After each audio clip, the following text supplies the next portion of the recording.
आज पुन्हा एकदा आजीच्या एकदम म्हणजे आजी त्या आधी ज्या पद्धतीने तूप काढायच्या त्या पद्धतीने आपण ह्या ताक काढायचं किंवा दही लावायचं हे जे भांडं आहे मातीचं त्याला थोडक्यात मडकं पण म्हणू.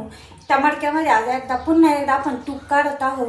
मागचा व्हिडिओ आजीचा म्हणजे बहुतेक जणांना आवडला. त्याला जवळजवळ 5 लाखाच्या पुढे व्ह्यूज गेले, पण त्यामध्ये चांगल्या कमेंट आल्या, काही वाईट पण आल्या. आणि काही म्हणजे अशा मातीच्या भांड्यात पहिला आजी त्या मातीच्या भांड्यात तूप काढायच्या असं तसं. पण आता जसं जसं वेळ बदलन तसे पद्धती बदलत्या. पण आज एकदम जुन्या पद्धतीने न गॅस न चूल ना लाईट असा कशाचाही उपयोग न करता एकदम खमंग असं तूप कसं काढायचं ते आज आपण पाहू. आता सगळ्यात आधी ही जी मलाई साचलेली आहे ती या मातीच्या भांड्यामध्ये आजीने काढू घ्यायच्यात. आता ही जवळजवळ 9 ते 10 दिवसाची मलाई आहे. ती या भांड्यामध्ये सगळे काढून घेऊ.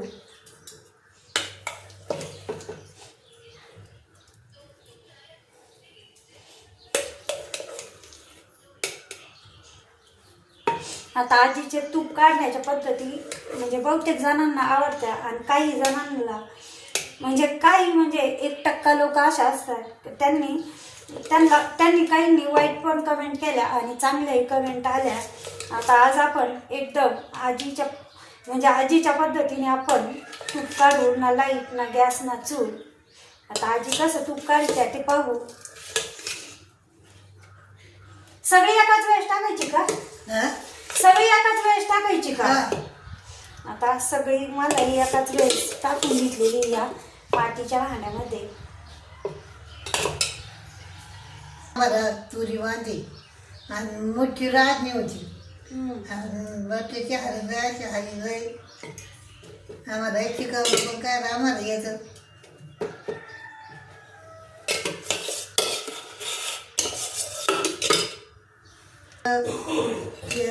याच्या भरून तर मग जेवणच्या भाकरी ताक खायचं. याच्यातलं ताक चांगलं लागत असेल ना? या मातीच्या भांड्यातलं मडक्यातलं ताक चांगलं लागत असेल ना? मडक्यातलं ताक पण एकदम मस्त खमंग लागतं. आजी म्हणता मडक्यातलं ताक एकदम छान लागतं. यामध्ये दही टाकलं तर दही पण एकदम घट्ट होतं. दही पण टाकीत असतील ना याच्यात? दही मडक्यातच राहतं. आता त्याच्या रेनपूरला मी गेले तर आता मडकाच्या म्हातारीचं आता काही जेवणीची बाजरीची भाकर एक तिची ताक करते ना ताकात. आता आजीनी पाणी न टाकता आधी जी साई म्हणजे थोडीशी घट्ट बनलेली असते साई फोडून घेते ना मग ताक खाई करून म्हणजे ती साई आजी सगळी फोडून म्हणजेच मोकळी करून घेत आहे सगळी. मग तर पाणी टाकून मग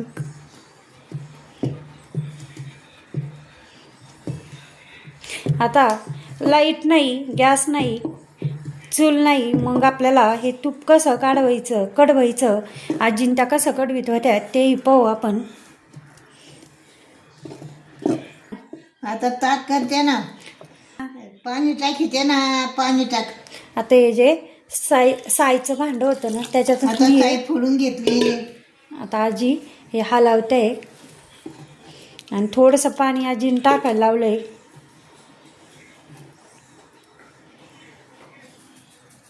ताक करते बाई.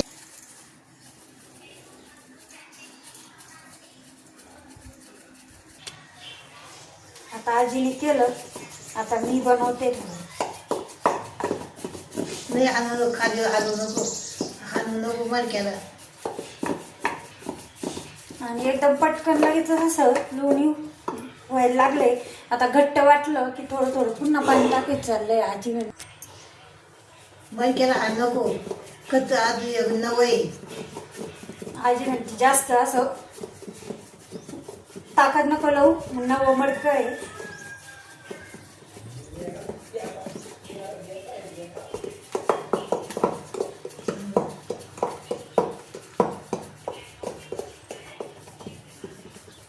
आता 5 मिनिटं. आता याच्यामध्ये थोडीशी मेहनत जास्त आहे. आता हाला म्हणजे असं घुसळून लोणी काढायचं म्हटलं का मेहनत पण जास्तच आहे. आणि तूप पण एकदम तेवढं छान लागतं आणि ताक पण तेवढं छान लागतं. मग यासाठी थोडी मेहनत घ्यावंच लागेल.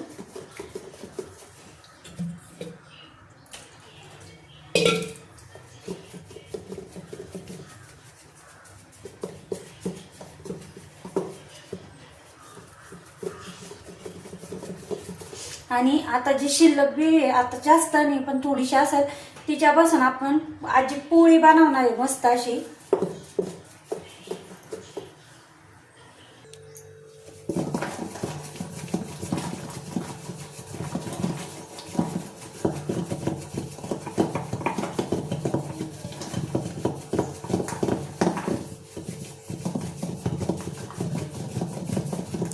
आता हळूहळू आधी फेस येतो, हळूहळू फेस येतो आणि मग त्याचं लोणी बनतं.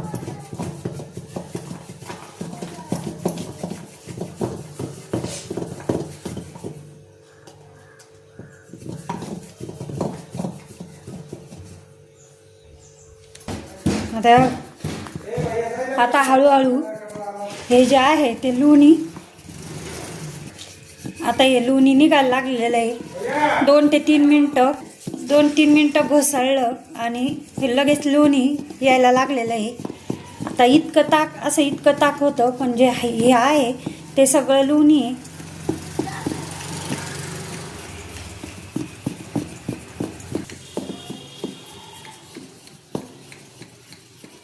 आता 5 मिनिटांनी मी आणि आजीनी हे जे लोणी ते आता हे बघा लोण्याचा असा गोळा चाललेला आहे. आता हे पाणी घेतलेलं आहे आणि त्या पाण्यामध्ये आता आजी चमच्याने हे लोणी काढून घेत आहे. रई धुवून काढायला पाहिजे ना. हा काढू ना.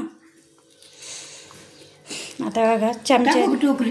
आता हे बघा हे लोणी जे आहे लोणी आजी काढून घेत आहे. हे बघा एकदम घट्ट असा लोण्याचा गोळा झालेला आहे. आता पाण्यात धुवून घेते लोणी. आता हे जे लोणी आहे निघालेलं ते आजी पाण्यात धुवून घ्यायचं आहे पुन्हा एकदा. बघा किती 8 ते 10 दिवसाच्या साईपासून एवढं असं हे लोणी निघालेलं आहे. आता हे लोणी अजून एकदा एका पाण्याने धुवून घेतलेलं आहे आजीनी आणि एवढं ताक झालेलं आहे आपलं. आता हे ताक थोड्या वेळ असंच 1-2 तास या भांड्यामध्ये ठेवायचं आहे. तरी पातेल्यात का तूप करीतो. आता हे पितळी एकदम जाड बुडाचं पातेलं आहे. ते आजीने घेतलं आणि हे धुतलेलं जे लोणी आहे ना ते या पातेल्यात टाकताय.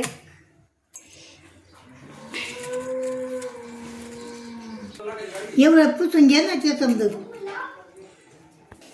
मडकं आहे त्याला अजिबातही लोणी लागलेलं नाही आहे. काही कमेंट्स येत्या का लोणी मी म्हणजे चाळणीत काढलं होतं, मग चाळणीलाच लोणी निम्मं जातं असं तसं, पण या मडक्याला अजिबातही लोणी चिटकलेलं नाही आहे. आता मी आधीच सांगितलं होतं ना, गॅस ना लाईट, म्हणजे गॅसवर पण नाही कडवायचं आणि लाईट म्हणजे आपलं इंडक्शन असतं त्याच्यावर पण नाही कडवायचं आणि चुलीचा जाळ पण नाही. मग आता तूप हे कडवायचं कसं ते पाहू आपण. मी ज्यावेळेस तूप काढायला घेतलं होतं आजीनी, त्यावेळेसच आजीने मला चूल पेटवायला लावली होती आणि हा मस्त असा धगधगता इसतोय त्याच्यावर. आता हे लोणी आता आजीनी मी जेव्हा लोणी काढत होते तेव्हा चूल पेटायला लावली आणि आता इस्त्यावर तूप कढायचं ना. आता हे तूप हे बघ लगेच मेल्ट व्हायला लागलेलं आहे. आता कढीतो. आता तू डाळ घालतो.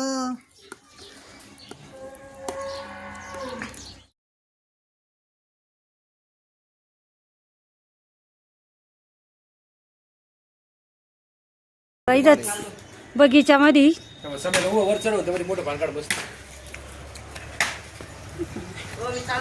आता याच्यातलं एक नागिनीचं पान घ्यायचं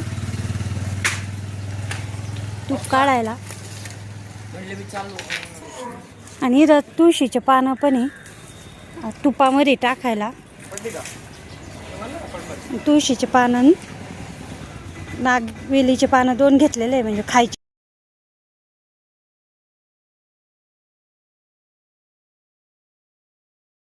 जिनी याच्यात तुळशीचं पान आणि नागवेलीचं पान. तुळशीचं पान टाकतो.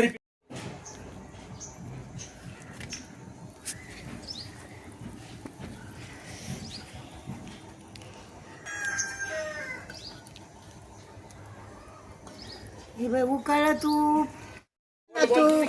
आता मस्त कळलं दळूच हे पा हा बा आता मस्त असं कडलेलं आहे तूप. आणि आता हे म्हणजे अजिबात सुद्धा पिवळं झाले शिल्लक बिरी नाही आहे आणि एकदम मस्त पिवळं हाडूळ हे तूप झालेलं आहे. चुलीच्या इस्तावर केलं हे तूप. आता गार व्हायला घरात पिवळं तूप झालंय पा नागिरीचं पाणी टाकलं तर आता कवत कडत आहे वाचय काय मस्त येतोय. हा वाचय काय मस्त येतोय गावरान तूप आहे तेव्हा पाय काय उकळत आहे ते आता आजी तूप गाळून घेऊ का. तूप गाळून घेत आहे. हा तुपाचा डबा आहे. एकदम मस्त असं तूप झालेलं आहे आणि 8 ते 10 दिवसाच्या मलाईपासून एवढं असं तूप झालेलं आहे. आता हे तूप गाळून आता हे 2 ते 3 चमचे आजीने बेसन पीठ याच्यात भाजायला जी गाळलेली शिल्लक बिरी त्याच्यात बेसन पीठ आजीने भाजायला लावलं आहे.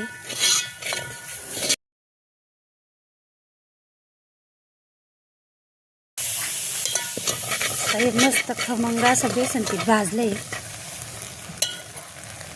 आता बेसन पीठ टाकलंय.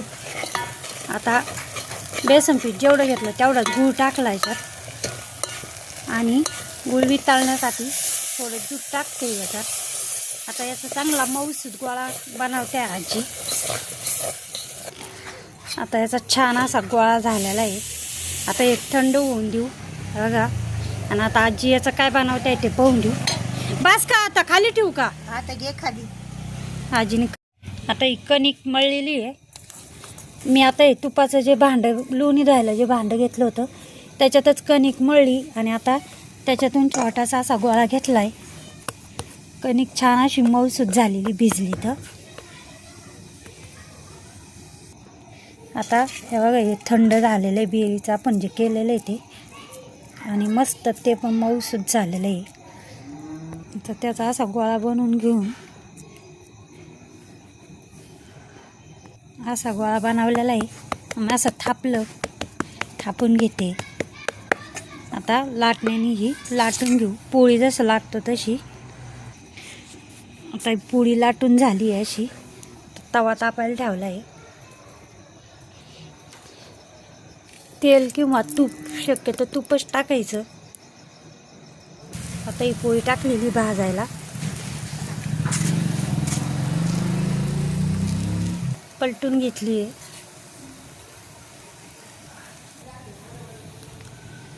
दोन्ही बाजून व्यवस्थित भाजून घेऊ.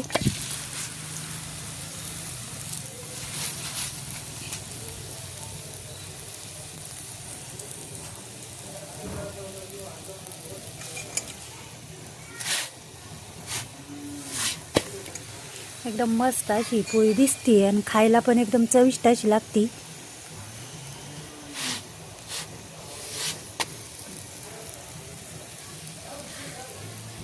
फक्त एकदा तूप काढल्यानंतर अशी पोळी बनवून बघा. एकदम मस्त अशी खमंग ही पोळी लागते. आता आज अंधार पडलेला आहे. आजी आतमध्ये गेल्या. मग आजीने सांगितली तशी मी ही पोळी बनवली. अगं दिसताना जितकी खमंग आणि खुसखुशीत दिसते बघा. अशा पद्धतीने आपली पोळी